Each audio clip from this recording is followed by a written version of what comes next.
Assalamualaikum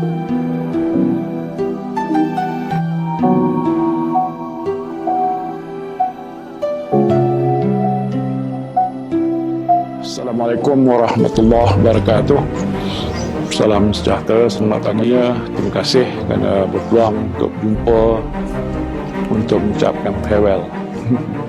Selamat tinggal. Hari ini saya telah memutuskan untuk menghadap yang Tuan ajarahkan surat untuk meletakkan jawatan sebagai Perdana Menteri. Kedudukan saya sebagai Perdana Menteri tak boleh dapat terus kekal kerana mengikut perlembagaan Malaysia, sekiranya saya rasa saya sudah tak dapat sokongan majoriti ahli Parlimen, maka saya sebagai Perdana Menteri hendaklah meletakkan jawatan apa yang telah pun dijelaskan, dan saya sebagaimana biasa seorang manusia yang sentiasa ikut aturan peraturan, tunduk kepada apa-apa yang ada dalam perlembagaan.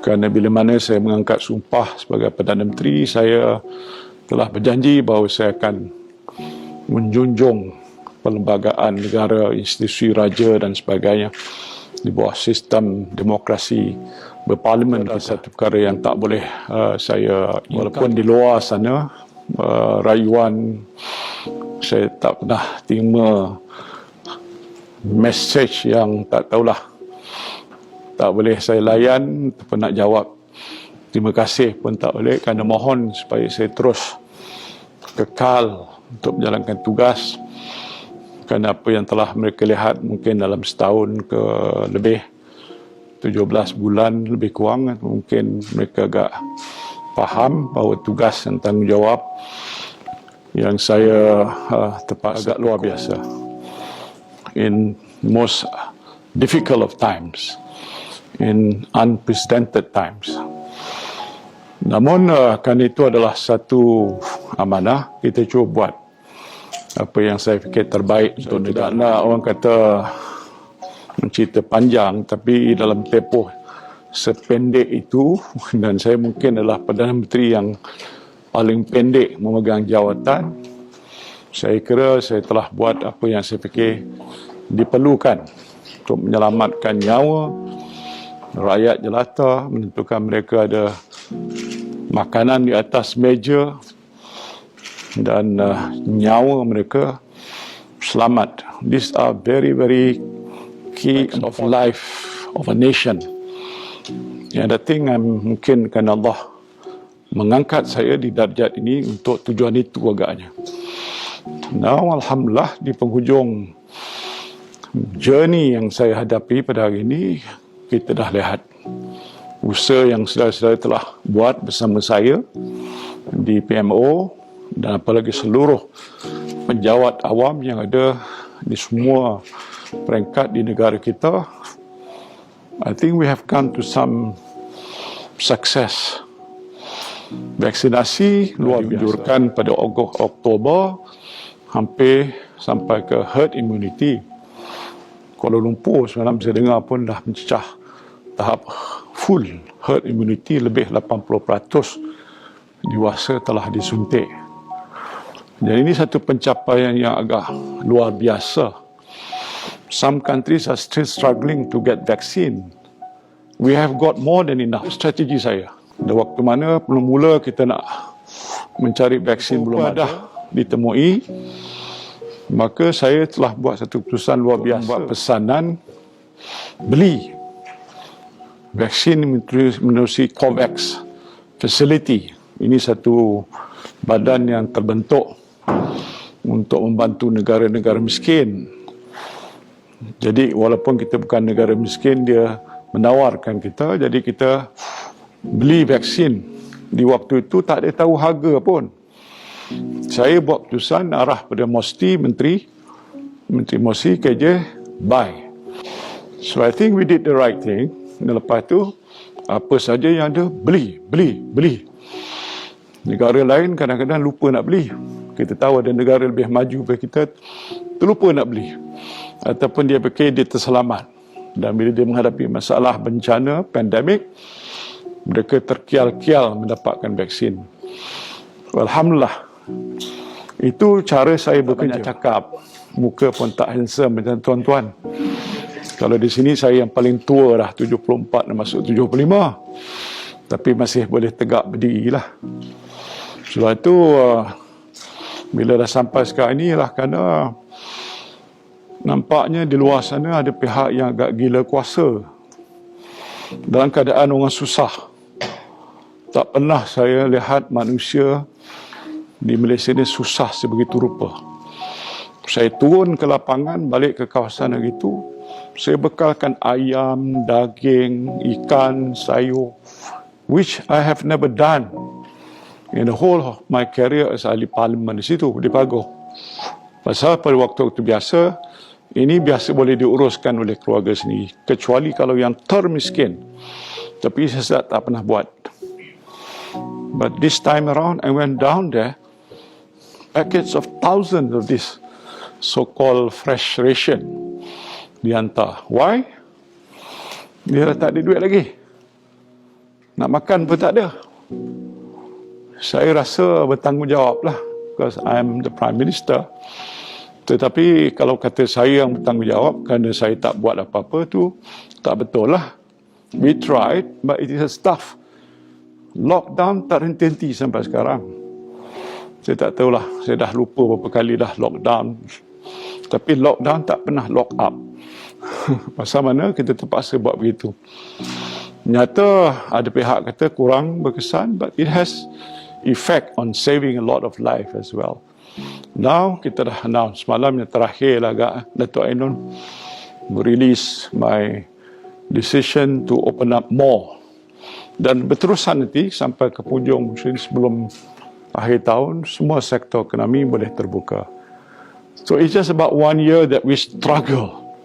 And 1 year we achieve. That is, I think, a record of sort. Ini saya terpaksa lah mendabik dada sikit. Pasal tak ada orang nak puji saya pun. Dan saya tak minta mereka memuji saya. Pasal kita tahu apa yang kita buat. Tak pernah abai. COVID ini dah sejak awal lagi kita hadapi sampai sekarang. Jemaah menteri yang saya bentuk dan kerajaan yang telah terbentuk selama ni, kerja tak ada apa. COVID, COVID, COVID, COVID, COVID, COVID, COVID, COVID. Siang malam, pagi, subuh tengok berapa data, angka. So if people say that we did not do what we should be doing, I think they are wrong. But saya tak cakap soal itu, tapi saya nak menyatakan terima kasih kerana sejak saya menjadi Perdana Menteri, mungkin saya dapat jumpa semua. Jumpa adalah kumpulan-kumpulan sekaligus begini. But I request that you have been working as good and hard as possible, ya, dalam keadaan yang susah. Kadang-kadang work from home, tapi di PMO ni saya fikir sebahagian besar pun tak work from home. Because you have to be here. Because it is the nadi negara. Segala apa yang kita ungkapkan di sini didengar oleh rakyat seluruh Malaysia. Apa yang kita lakukan di sini, baik langkah kita, tutur kata kita, bahasa kita, semua dinilai oleh rakyat. Tak jawab telefon pun dengan marah-marah kita. Panjang-panjang pun satu hal juga. Tak tengok fail, ada satu hal. Menjawab apa yang mereka tuntut, satu hal. Saya dah berada dalam kerajaan ni dah hampir, tak tahu berapa tahun. Dekat hampir 44-45 tahun katnya. Dah 2 kali patut pencen. But whatever it is, so I know in and out. Sebab tu kalau saya memimpin mesyuarat jemaah, sebahagian besar daripada portfolio yang ada di hadapan saya oleh menteri-menteri itu, saya semua tahu. Tidak, tapi sebahagian besarnya. So that has given me a lot of, orang kata, pengalaman yang boleh membantu untuk saya menguruskan negara. So as you can see, I think pentadbiran kerajaan kita walaupun dalam keadaan sukar masih mampu untuk diteruskan. Kita meneliti bagaimana kita nak membantu rakyat, dan kesan COVID ni cukup mendalam dari segi rakyat secara individu ataupun ekonomi secara menyeluruhnya. So there's a lot of work that need to be done. Tapi agaknya pagi tadi lepas subuh bersama jemaah dengan isteri saya, duduk, biasa begitulah, after subuh duduk sekejap. about 5 to 10 minutes duduk berbual. And she told me, feel? I said, I feel relief that this burden that is on me as Prime Minister now is no more after today. And bila letak atas bahu ni, macam saudara juga ada jawatan, ada amanah. Itu berat. Sebab tu saya kena buat betul. Betul pasal bukan saya rasa betul, tapi Allah kata ini yang betul. That's key. You don't do what you think is right. You do what is right. So there's a difference there. You must think this is right, but Allah kata itu tak betul. Saya berpandu pada itu. Soal rasuah tak boleh. Bukan pasal tak boleh kerana tak boleh. Sebab hukumnya haram. Orang mencuri duit, itu hukumnya salah. Itu juga tak boleh. Sebab tu saya tegak berdiri istiqamah atas dasar prinsip undang-undang dan luar biasa lah. Bukanlah saya kata saya begitu, orang lain pun ada juga buat begitu. Tapi ramai juga yang lupa. Sebab tu saya sanggup cakap dan berkata apa yang benar. Ya? Walaupun haqqa walau kana murra. Kata yang benar walaupun itu pahit. So this is a prinsip yang saya ada. Saya tak tahulah saudara nak ikut ke tidak. Sebagai pengata akhir ni, itulah nasihat saya. That we here, ini perjalanan kita dia atas siratal mustaqim. Nak sampai ke mana? Ke sana tu, Jannatun Naim. Jadi pertimbangan kita ni bukan duniawi. Sebab itu bagi saya, hilang jawatan Perdana Menteri itu duniawi. Saya tak boleh bawa ke mana pun. Mungkin adalah penulis sejarah tulis kat dia punya keynote, kaki, apa dia orang kata, bawah, footnote, that there's once Prime Minister ni nama dia Muhyiddin Yassin atau Mahyuddin Yassin, jadi Perdana Menteri ke-8. Inilah yang dia buat. Mungkin dia punya dia punya buku apa, dia punya bab tu mungkin kecil aja pasal saya tak lama kan. But I think I should be proud that we have tried. So it's question of principle. I must tell you, important. Do what Allah says right. Don't do what Allah says not right. Fight against evil. Ya, itu pokoknya. Jadi kalau kita berpegang pada hukum sebelum ini, kita selamat. Waktu saya ditendang, ni kursi ni kalau boleh bercakap, buka Swiss, situ Datuk Najib, sini saya. Lepas daripada tak sampai setengah jam, ditendang, saya keluar.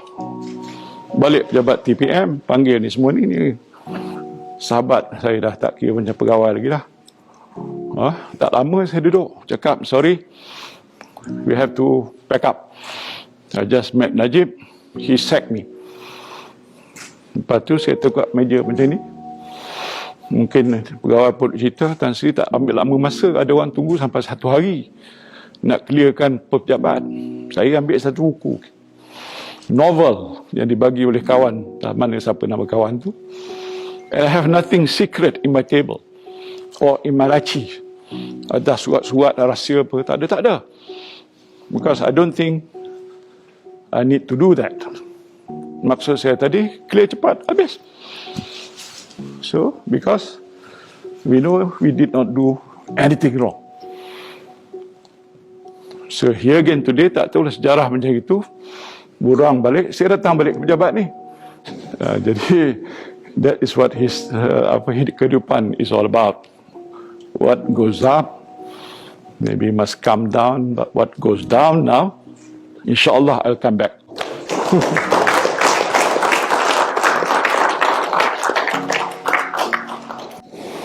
So pesanan saya tak ada banyak lah. Just do what you think is best. Saya tahu saya pernah jadi penolong pegawai daerah pun. Jadi tanggungjawab kita di zaman susah ni amat besar dan paling sukar. But trust me, you can do it. I have great respect and confidence in all civil servants because I was there before. Short 3 years, lepas tu saya resign, masuk swasta. Tak fikir nak jadi Perdana Menteri pun satu hari. Allahu Akbar. Jadi sebab tu, do what you think is best. Kalau ada kesilapan kerana saya tak berpeluang untuk berjumpa selalu, saya fikir kumpulan-kumpulan kita jumpa setiap-tiap kerja yang saya lakukan, saya appreciate. And to a certain extent, or large extent, people know that the PMO is one of the prestigious departments in the country, with the Prime Minister as heads of department, and doing what we believe we need to do for the sake of the nation. Every single thing that we decide has a lot of implication, not to just you or to just here, Putrajaya, but the whole country. So if you bear that in mind, then you can imagine this big task that you have ahead is very, very important to make sure that our mission will succeed. Jadi sebab itulah saya nak menyatakan rasa terima kasih. Minta maaf kalau banyak kekurangan waktu saya berada di sini dan mungkin ada kesilapan, kesalahan apa-apa, saya mohon maaf pada saudara sekalian. So terima kasih. I have to say goodbye after this. Thank you. Saya sikit je Tasri. Orang selalu tanya saya pengalaman bekerja dengan Tasri Muhyiddin. Saya selalu cakap Tasri ini adalah seorang yang tegas, seorang yang berpendirian. Tapi seingat saya Tasri tak pernah malah. Kita bukan tak buat silap, ada kita buat silap. Tapi Tasri tak pernah malah. Tapi bila saya rasa kalau Tasri malah tu kita kena figure out whether Tasri is happy or not happy. But you get things done. Whatever you want people to do, people do it. And to me, this is the characteristic of a charismatic leadership. People do what you want them to do because people respect you. You earn their respect. And that's why you lead them, Tasri. So saya nak bagi pesan lah kepada sahabat saya ini. Nantinya akan balik ke jabatan masing-masing. Mungkin jadi ketua di jabatan masing-masing. You have to emulate Tasri Muhyiddin's leadership. You have to be proud that you have the opportunity to serve this great man.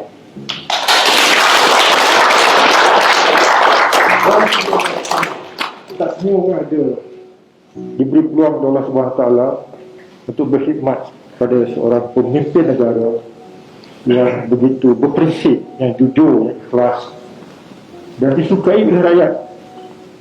Marilah kita sama-sama berdoa kepada Allah SWT. Al-Fatihah. Ya kami ya nasta'in. Bismillahirrahmanirrahim. Bismillahirrahmanirrahim. Alhamdulillahirabbil alamin. Wassalamu ala asyrafil anbiya'i wal mursalin wa ala alihi wa sahbihi ajma'in. Ya Allah, ya Rahman, ya Tuhan kami.